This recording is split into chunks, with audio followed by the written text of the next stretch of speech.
Hola a todos. Hoy vamos a embarcarnos en un recorrido geológico que sinceramente es una auténtica pasada. Vamos a viajar desde el mismísimo motor térmico que tenemos ahí abajo, en el núcleo de la Tierra, hasta la superficie, y lo vamos a hacer para entender de primera mano esas erupciones históricas tan devastadoras que han esculpido las Islas Canarias. Porque, a ver, la geología no es solo un montón de rocas aburridas e inertes, ¿qué va? Es una historia viva de fuego, de presión extrema y de transformación constante. Así que, preparaos porque comenzamos este descenso a uno de los rincones más fascinantes y extremos de todo el planeta. Para que no nos perdamos, este es nuestro plan de hoy. Primero veremos la anatomía de un volcán, luego repasaremos los 7 peligros volcánicos, pasaremos al origen de las Canarias, revisaremos sus erupciones históricas y por último nos adentraremos en el mismísimo infierno de Timanfaya. Empezamos con el primer punto, la anatomía de un volcán, viajando desde el núcleo hasta la corteza. Bueno, para entender realmente la magnitud de todo este vulcanismo tenemos que mirar hacia el interior más profundo. Fijaos en esto. Nuestro planeta funciona literalmente como una colosal máquina térmica. Mucho más allá de la corteza que pisamos, el calor inmenso de los núcleos externo e interno calienta el manto de la Tierra. Y al final, los volcanes son simplemente la válvula de escape de toda esa transferencia de calor masiva. Es el punto exacto donde la roca fundida, es decir, el magma y los gases que están bajo una presión descomunal, encuentran por fin una salida hacia el exterior. Y si cortamos un volcán por la mitad, lo que destaca justo en la base es la cámara magmática. Imaginadla como un gigantesco caldero a presión.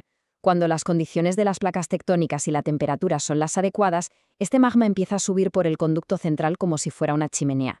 Su salida violenta por el cráter, expulsando lava y un montón de material piroclástico, es precisamente lo que va construyendo capa a capa ese imponente cono volcánico que luego vemos dominando el paisaje. Pasamos al segundo bloque, los 7 peligros volcánicos, o dicho de otro modo, cómo destruyen los volcanes. Y es que, ojo, existen 7 peligros principales cuando hablamos de erupciones. Tenemos las coladas de lava, la caída de cenizas, los temidos flujos piroclásticos, las emanaciones de gases, los lahares, los deslizamientos de ladera y, por último, los tsunamis. Cada uno de estos fenómenos tiene su propia forma de destruir, desde provocar el colapso masivo de una montaña entera hasta liberar gases que, aunque son invisibles, resultan letales. Vamos a ver la diferencia con un ejemplo muy claro. A un lado tenemos una erupción efusiva. Son esas típicas coladas de lava brillantes que caen por su propio peso. Avanzan, implacables, calcinando todo a su paso. Sí, pero bueno, al ser más lentas suelen darnos margen para una evacuación ordenada. Pero atención al contraste absoluto del otro lado. Ese es el poder en bruto de una erupción explosiva. Levanta unas columnas gigantescas que son majestuosas, la verdad, pero también aterradoras. Estas plumas de ceniza pueden llegar a la estratosfera, asfixiando miles de kilómetros cuadrados, alterando el clima local y poniendo en jaque a todos los aviones que pasan por ahí. Otro peligro que es brutal son los lahares. Si miramos un lago de cráter inundado parece muy tranquilo, pero es una amenaza constante. Cuando caen lluvias torrenciales o ese lago se desborda y el agua se mezcla con la ceniza volcánica suelta, madre mía, se generan unas avalanchas de lodo increíblemente rápidas y densas. Bajan por los barrancos como si fueran ríos de cemento líquido, arrancando rocas inmensas y bosques enteros de cuajo. Y lo más escalofriante de todo esto es que no hace falta que el volcán esté en erupción para que ocurra. Es una amenaza silenciosa que siempre está ahí. Pero si hay algo realmente mortífero, son los flujos piroclásticos. Fijaos bien en estas cifras porque ponen los pelos de punta. Temperaturas de 700 grados centígrados, velocidades de hasta 550 kilómetros por hora. Cuando una de esas enormes columnas de ceniza se desploma, se forman unas nubes superdensas de gas y roca hirviendo que caen a plomo por la ladera.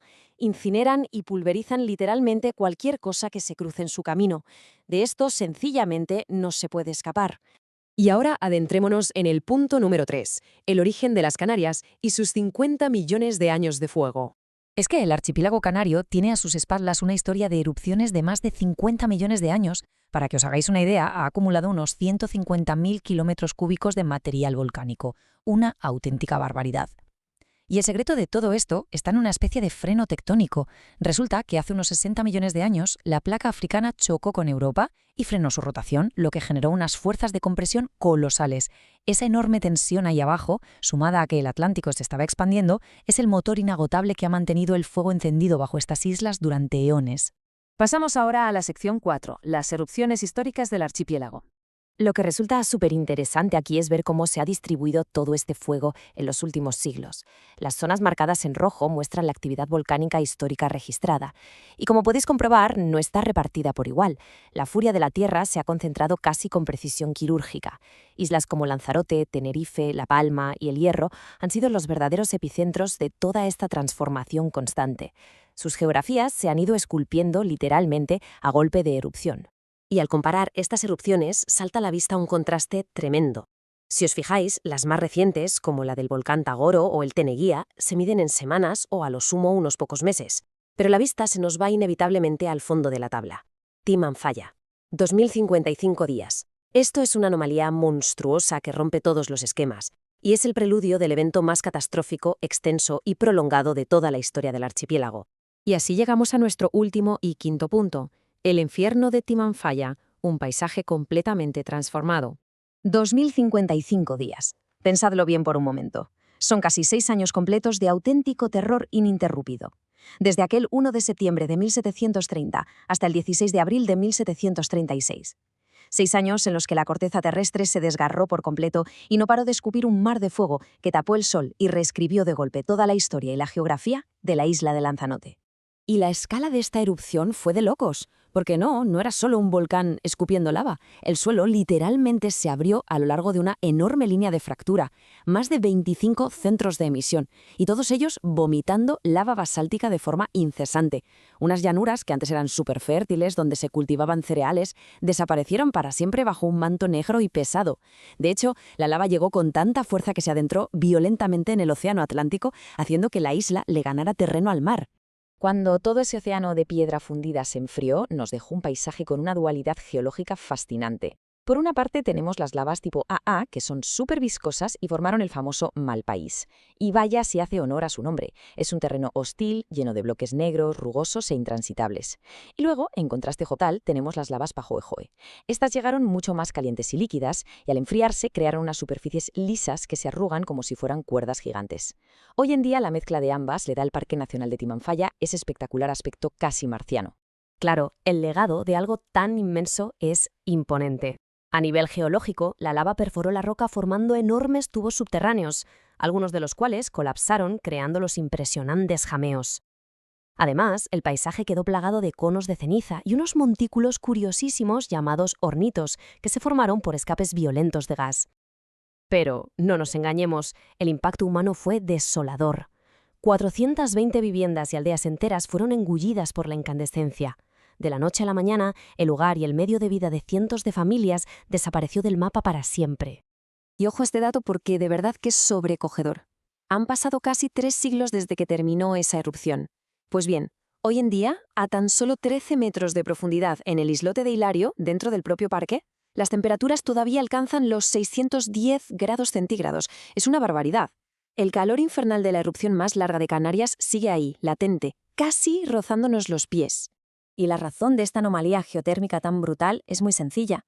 El sistema volcánico solo está durmiendo.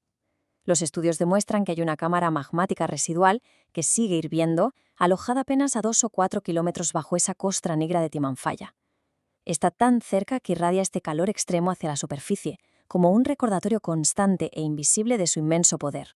Al final, las potentes dinámicas geológicas que moldearon las Canarias y desataron el infierno en Timanfaya siguen igual de activas hoy en día. Sabiendo que ese inmenso fuego sigue ardiendo a tan poca profundidad bajo la roca, la gran pregunta no es si la Tierra bajo estas islas volverá a despertar alguna vez, sino exactamente cuándo lo hará. Es un pensamiento fascinante que nos invita a reflexionar sobre lo vivo e imparable que es nuestro planeta. Muchas gracias por acompañarnos en este análisis y hasta la próxima.